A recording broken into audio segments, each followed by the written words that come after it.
Ma nièce a été envoûtée sur TikTok. Je demande aux gens de faire très attention parce que c'est ce que nous avons vécu. Au départ, Famille, je vous prie de partager massivement cette vidéo. Ça, c'est une vidéo de sensibilisation. Et je te rappelle que c'est la meilleure vidéo que tu vas écouter aujourd'hui. Voilà une jeune fille qui a été envoûtée à travers TikTok. Je dis bien, voilà une jeune fille qui a été envoûtée à travers TikTok. Donc, en ligne, on a réussi à l'embobiner. On a réussi à l'envoûter en ligne jusqu'à l'initier dans une secte. Je dis bien, une jeune fille a été initiée dans une secte. C'est sa tante qui raconte l'histoire. Je veux que tu t'asseyes tranquillement et tu écoutes cette histoire jusqu'à la fin. Et après, on se retrouve. C'est l'histoire la plus sombre que tu vas écouter aujourd'hui. Écoutons la tante parler. au départ, ma nièce allait sur ses réseaux pour s'amuser. Bon, nous, les membres de la famille, de temps en temps, on recevait ces vidéos et ça nous plaisait bien. On se disait que, peut-être c'est sa voix. Mais au fil du temps, elle a commencé à recevoir des appels tard dans la nuit. On s'est rendu compte que elle ne dormait pas la nuit. Tous les soirs, elle entrait dans sa chambre et elle causait avec des personnes jusqu'au matin. Nous, ça a attiré notre attention. On essayait de lui demander, mais toute la nuit, tu es en train de parler, tu parles avec les qui? Elle nous disait qu'elle fait ses vidéos. Nous nous disions que c'était vrai. Or, en journée, elle faisait normalement ses vidéos. Mais, en soirée, quand elle entrait déjà dans sa chambre, nous écoutions comment elle discutait avec des personnes. Elle parlait avec des personnes. Toute la nuit jusqu'au matin. Et le matin, quand on repartait, c'est où on trouvait qu'elle est en train de dormir. Et quand elle se réveille, on lui pose la question de savoir pourquoi toute la nuit tu es toujours et tout. Elle nous redisait la même chose que la nuit elle fait ses vidéos. Plus tard, nous avons constaté que elle portait une bague vraiment très brillante. Et quand sa mère, qui est ma sœur, lui avait posé la question de savoir où est-ce que tu as pris cette bague, elle nous a fait comprendre qu'elle l'a achetée dans un premier temps. Et sa maman a demandé où est-ce qu'elle a acheté cette bague. Après, elle a changé. Elle a dit que on l'a offert cette bague. Sa maman lui a demandé, mais qui t'a offert cette bague? Elle nous a dit des connaissances. C'est comme ça donc, avec du temps, elle a commencé à se renfermer sur elle-même. Toute la nuit, c'était pareil. Elle bavardait et par moments même, on avait l'impression qu'elle bagarrait dans sa chambre. Quand on allait cogner, elle nous disait toujours, non, ne vous inquiétez pas, je suis en train de faire mes vidéos. Quand sa maman insiste que, mais qu'est-ce qui ne va pas? Ouvre la porte. Elle ouvre dans la porte. On constate que elle ne fait pas des vidéos. On lui demande où sont les vidéos que tu étais en train de faire. Puisque tu nous dis que tous ces bruits viennent du fait que tu es en train de faire tes vidéos. Où sont les vidéos que tu es en train de faire? On regarde, on voit qu'elle ne fait aucune vidéo en ce moment-là. Ça a commencé à attirer notre attention. Et elle recevait par moments certaines de ses copines dans sa chambre. Quand ces filles-là arrivaient et que on se disait bonjour, bonsoir, elles allaient directement dans sa chambre. Et elle causait tellement avec ces filles. Après, elle les raccompagnait. Quand elle raccompagnait ses amis, elle revenait, elle entrait directement dans sa chambre. Et elle restait dans sa chambre. C'est le même bruit que nous comprenons, comme si des gens sont en train de parler, se faisait toujours. Plus tard, elle a dit à sa mère qu'elle voulait acheter sa voiture.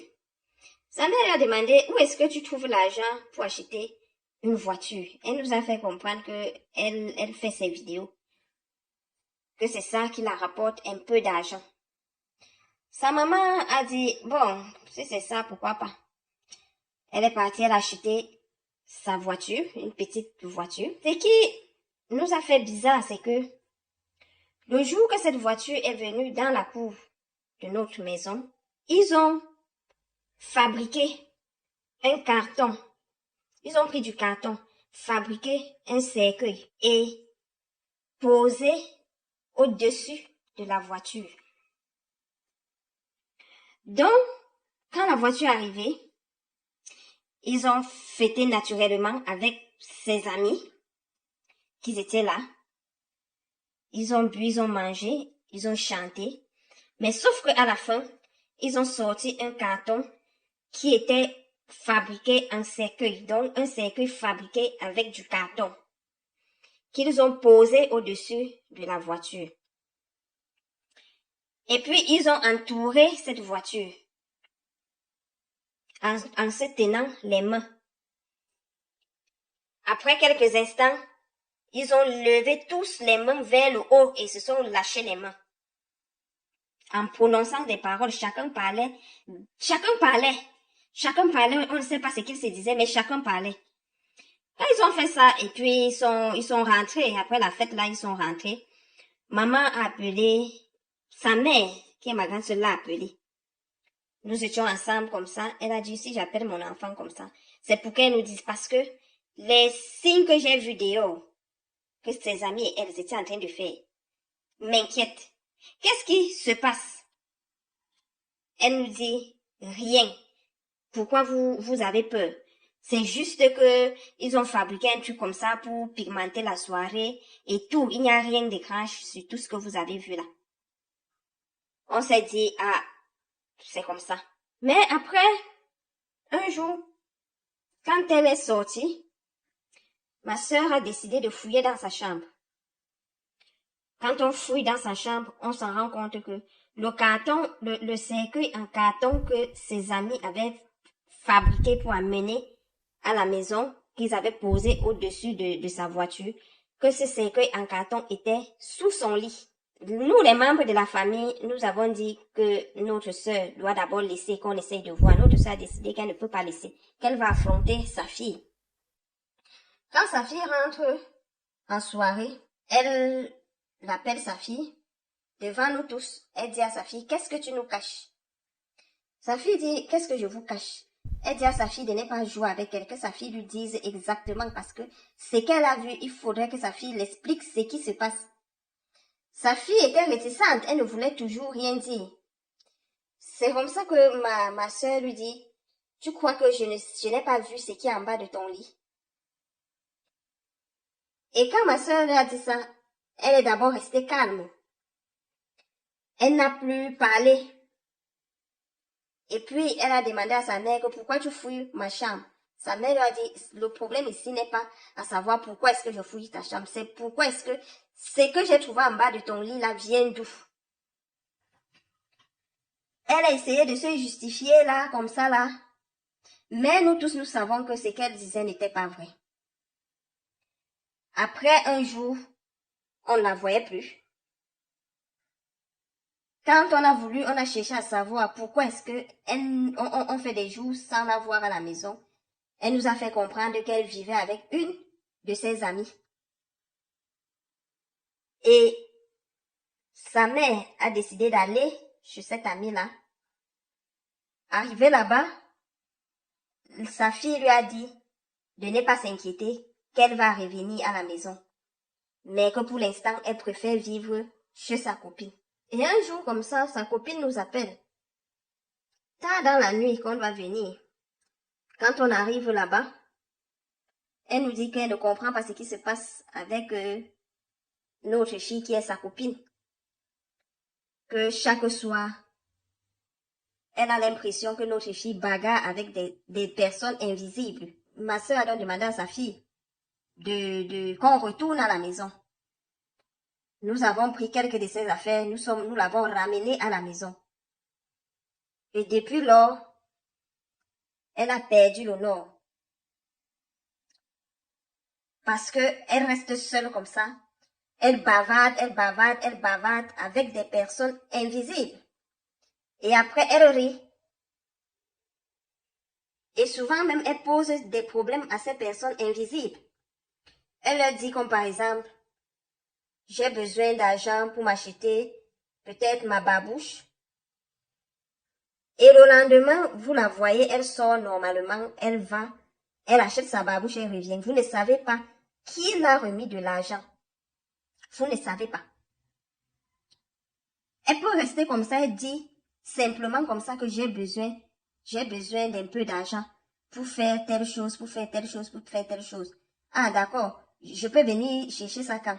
Tout à l'heure ou après. C'est comme ça qu'elle s'exprime, hein. Et seule, hein.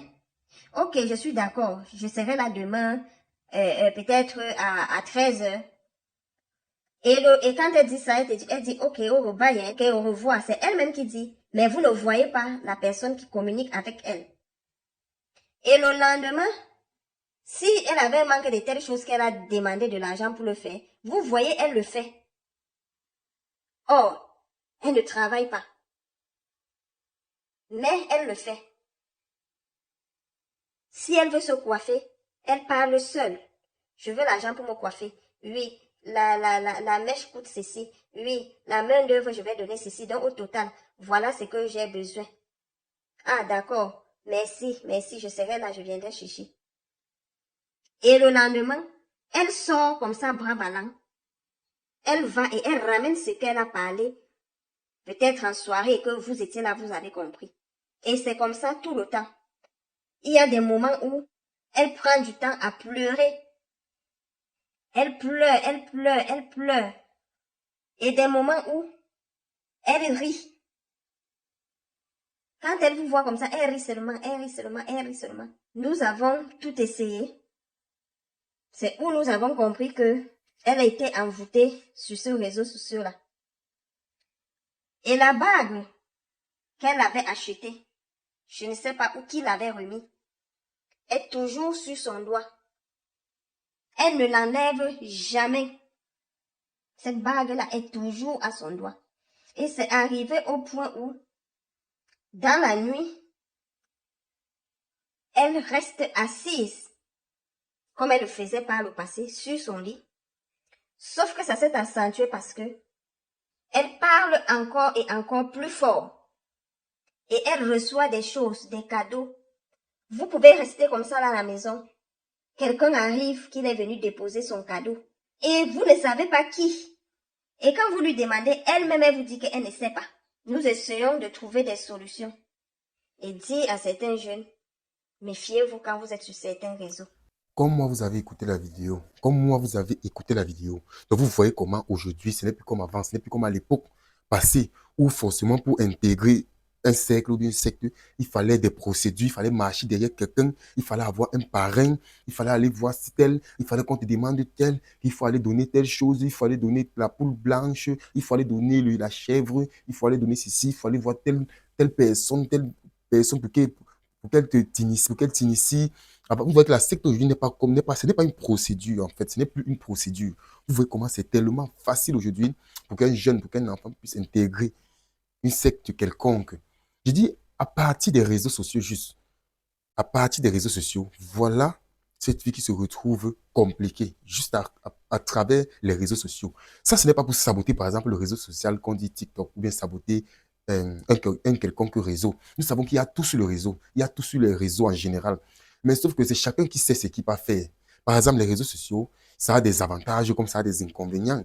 Je peux vous citer, on a appris toujours ça à l'école, l'outil informatique, les avantages et les inconvénients. On peut dire peut-être que ça permet de communiquer, ça permet de gagner de l'argent, ça permet de se divertir, ainsi de suite. On peut citer les inconvénients, on peut dire que ça peut aussi freiner un enfant peut-être au niveau scolaire parce qu'il y a des enfants qui passent tout le temps sur les réseaux sociaux et ils ne pensent pas à étudier. Il y a aussi la dépravation des mœurs à travers les réseaux sociaux. Il y a des fléaux, quoi. Il y a les avantages et les inconvénients des réseaux sociaux. Voilà, donc, ça c'est, comme j'ai dit au début, ça c'est une vidéo de sensibilisation. Ce n'est pas pour dire que il ne faut plus utiliser les réseaux sociaux, mais c'est pour dire que chers parents, il faut redoubler de vigilance, surtout quand les enfants sont encore jeunes. Il faut redoubler de vigilance et il faut causer régulièrement avec vos enfants. Il faut communiquer régulièrement avec vos enfants, surtout quand ils se lancent sur les réseaux, surtout quand ils sont sur les réseaux, surtout les enfants qui ne sont pas encore bien matures. Il faut savoir causer avec eux, chers parents. C'est le but de cette vidéo. Pour sensibiliser afin que plusieurs autres enfants ne tombent pas dans ces pièges-là. Parce qu'il y a plusieurs choses qu'on connaît sur les réseaux sociaux. Et vous-même, vous le savez, il y a tellement de fléaux, tellement de... On peut dire, même, on dit souvent même qu'il y a plus de mal que de bien. Pourtant, les réseaux sociaux, ça a tellement d'avantages. Ça a tellement de bénéfices. Un enfant peut même étudier à travers les réseaux sociaux. Il y a les cours en ligne, il y a souvent des astuces. Il y a beaucoup de choses sur les réseaux sociaux. Mais il faut juste contrôler et être prudent. Voilà un enfant, voilà une jeune fille comme on dit souvent au quartier, qui a trempé, qui s'est retrouvée dans la secte et les parents ne savent pas quoi faire. Les parents ne savent plus quoi faire. Ils sont dépassés. C'est vraiment terrible. C'est inimaginable. Jusqu'à ce qu'elle a juste acheté la voiture. Acheter la voiture, disant à sa mère que non, c'est l'argent qu'elle gagne sur TikTok qui lui a permis d'acheter la voiture. Vous avez écouté l'histoire et c'est tellement terrible et c'est effrayant. Et ceci nous enseigne qu'il faut redoubler plus de vigilance et de prudence afin de ne pas tomber dans ces pièges-là. Et aussi, il faut causer avec les enfants, il faut communiquer avec les enfants. Parce que là, ici en Afrique, on n'a pas trop ces cultures-là de communiquer avec les enfants. Oui, en Afrique, il n'y a pas trop ces cultures-là. Il n'y a pas trop ces cultures de communication avec les enfants. C'est pour ça que quand un enfant, les enfants se sentent plus à l'aise dehors qu'avec les parents. Les enfants se sentent plus à l'aise soit à la maison quand le parent n'est pas là. Et c'est ça, c'est quelque chose qui doit changer, c'est des mentalités qui doivent changer. Parce que les parents aussi ont tellement fait en sorte que les enfants, les parents deviennent comme des monstres pour les enfants. Plusieurs parents, oui, deviennent un peu comme des monstres pour les enfants. Quand ils sont là, l'enfant n'est pas épanoui. L'enfant est toujours terrifié. L'enfant veut aller dans la chambre. Et c'est pour ça que quand il y aura quelque chose, l'enfant ne pourra pas partager cette chose-là avec vous. Quand l'enfant aura quelque chose de personnel, cet enfant ne pourra pas partager ça avec vous. C'est ça le danger, de ne pas causer avec les enfants. C'est pour ça que vous allez, avant d'ouvrir les yeux, que l'enfant sera déjà loin.